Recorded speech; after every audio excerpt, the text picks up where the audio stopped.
Ерөнхийлөгчийн үйлдвэр үйлчлэгээний бодлогын зөвлөх Давбаяр ерөнхийлөгчийн тамгын газрын хүнсний төсөл хөтөлбөрийн албаны дарга мөнх төрнаар нэгдсэн үндэсний байгууллагын аж үйлдвэрийн хөгжлийн байгууллагын суурин төлөөлөгч Стивен Карбо болон холбогдох мэргэжилтэн албан тушаалтнуудыг хүлээн авч уулзлаа. Тус уулзалтаар Монгол Улсын ерөнхийлөгчийн санаачилгаар хэрэгжиж буй хүнсний усгал болон цагаан алт үндэсний хөдөлгөөнүүдийн хүрээнд нэгдсэн үндэсний байгууллагын аж үйлдвэр хөгжлийн байгууллагатай хамтран ажиллах талаар санал солилцож чиглэлээ тодорхойлон цаашдын төсөл хөтөлбөрийг хэрэгжүүлэхэд шаардлага асуултуудыг хэлэлцлээ. Thank you very much for this opportunity.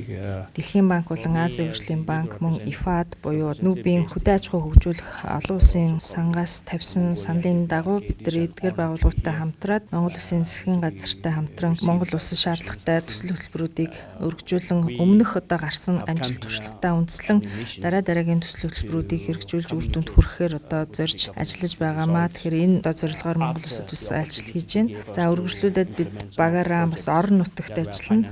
Орон нутагт бодит одоо амьдралтай танилцж тухайн орон нутгийн нөхцөл байдалд үндэслэн эрэлт хэрэгцээнд үндэслэсэн төсөл хөтөлбөрүүдийг цааш нь боловсруулах дээр ажиллах зорилготой ирсэн байгаа. Our report regarding the work we have done. From UNIDO side. За Нүүбийн аж үйлдвэр хөгжлийн байгууллагын хувьд ерөнхийлөгчийн санаачилсан олон үр дүндээ хөтөлбөрүүдийн хүрээнд бид нэр зохих хэмжээгээр өөрсдийн бас техникийн тусцааг үзүүлээд ажиллаж байгаа. Тухайлбал хүнсний хангамж аюулгүй байдал, үндэсний хөдөлгөөн болон цагаан алт одоо шинээр бас боловсруулад хэрэгжүүлж байгаа. Энэ цагаан алт үндэсний хөдөлгөөнд бид нар бас дэмжлэг үзүүлж хувь нэмрээ оруулан ажиллаж байна. За энэ цагаан алт хөтөлбөрийн хүрээнд бидний зүгээс хийх боломжтой, хэрэгжүүлэх боломжтой ажлууд нь ялангуяа арь шир, ноос ноолуурын үйлдвэрлэлийн салбарт бодлогын орчныг сайжруулах, мөн энэ салбарын олон улсын зах зээлд өрсөлдөх чадварыг нэмэгдүүлэх, салбарын болсон хүчнийг чадваржуулах гэх мэт ажлуудыг бид нэр хэрэгжүүлэх боломжтой. Concrete example that over the last 2 years Мөн нэгдсэн үндэсний байгууллагын аж үйлдвэрийн хөгжлийн байгууллага нь Монгол улсад орны хөтөлбөр боловсруулах гэж байгаа юм а.